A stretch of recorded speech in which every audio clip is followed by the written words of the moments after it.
my channel. My name's Nicole and I like to do fashion DIYs, and I am so excited for today's video because today I am going to be making my very own ugly / tacky, or whatever we want to call it, Christmas sweater. And I am so excited to say that I have also partnered with Poshmark for this video. I actually found the sweater that I'm going to be using for this DIY through Poshmark. I absolutely love Poshmark. I have been using Poshmark for years. I started off using them as a seller, and obviously over time you start buying things, and I just love how easy it is and how if you have a specific DIY project in mind, you can scroll through Poshmark and find exactly what you are looking for. So for this DIY, I have this vision and I needed a red knitted sweater to make it happen. So of course, that is what I started looking for on the app. I was able to find the most perfect red knit sweater for this project, and this is what it looks like. Okay, this is the sweater. It says it's a small. I would definitely say it fits more like medium large. It just feels like it has a lot of extra space and it's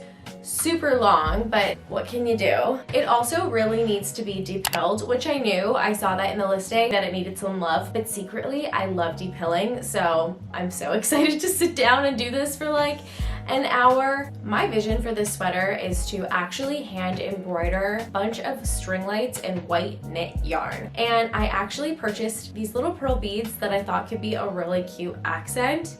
So that is what I have envisioned so far. I want it to be a little bit tacky and a little bit over the top, but still kind of classy. So I feel like I need to find a little bit of a balance between all of those things, but I am so excited to get started on this project. For supplies, I'm going to be using some white yarn needles, pearl beads, and some white ribbon. Now I'm going to go over a few ways to depill, depending on the fabric. Some techniques may be better than others. First option is using an electric sweater shaver, like this one. I like to use my sewing ham to lay my fabric over to hold it taut. This will help reduce the risk of cutting a hole in your garment when depilling. Unfortunately, this method didn't work best for this material, so I tried to use a different technique, which was using a straight edge razor blade. This method may look a bit scary, but it is so satisfying and works really well, but not well enough for this sweater. So I tried a third method, which is what I ended up going with, and it took me forever, which was using sewing clippers to manually go through the whole sweater and trim the fluff away. Okay, I won't lie, depilling this sweater is not for the faint of heart. I'm about halfway done. I have done the back and one sleeve, and it really makes a huge difference. So this is where I will be for the next few hours, and I hope I'll be done, and I hope it goes by quickly. So while I'm here depilling, I wanted to talk about today's sponsor of this video, which is Poshmark Canada. Poshmark is a one-stop shop for all your secondhand clothing needs. Whether you're looking to update your wardrobe by adding some new pieces, or you are decluttering your closet and selling some of your existing clothes, Poshmark makes the experience as a buyer and a seller seamless. If you haven't already joined Poshmark, I'll have a link down below for you to sign up if you're interested, as well as my handle to my Poshmark closet if you'd like to check that out. Approximately 10 hours later.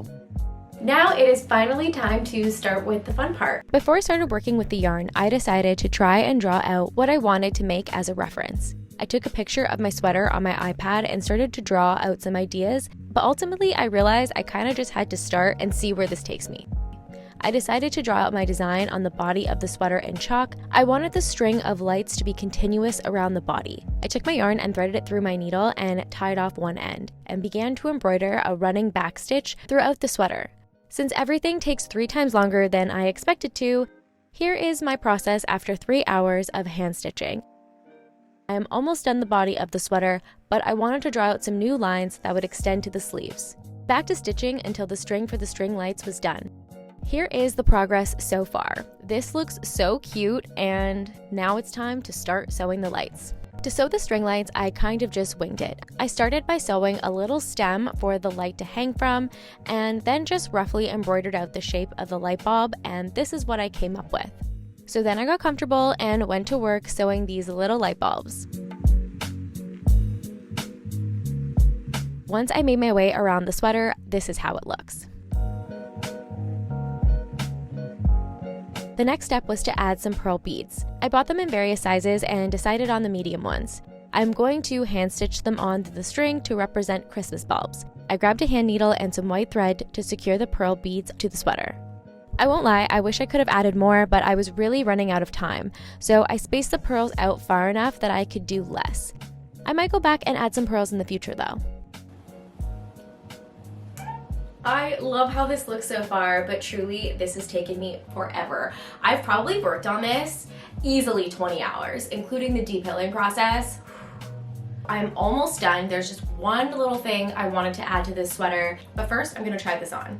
Can you believe that this sweater is a small? I want it to be a little bit more snug. So my idea was to add some ribbon to the back to kind of just snatch the waist a little bit so it looks a little more form-fitting. So to do that, I am going to be using some white ribbon and I'm going to be tying it to the back so it is secure. To make a couple of belt loops, I am using red embroidery floss on either side seam. I used a safety pin to mark where on the sweater I needed to put the loops. Then I cut my ribbon to size and used a lighter to sear the ends so they won't fray. And finally, I threaded my ribbon through my hoops. And the sweater was done. And now it's time to try this baby on.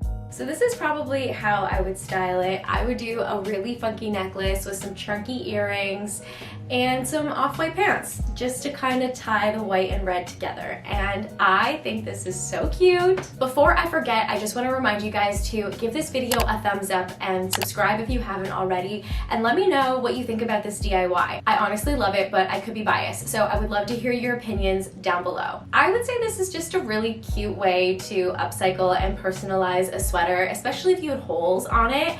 This would be a really great way to hide those holes. So just an idea, and I would also love to thank Poshmark for collaborating with me on this DIY. I will have a link down below so you can sign up for Poshmark if you haven't already, and I will catch you in the next one. Bye!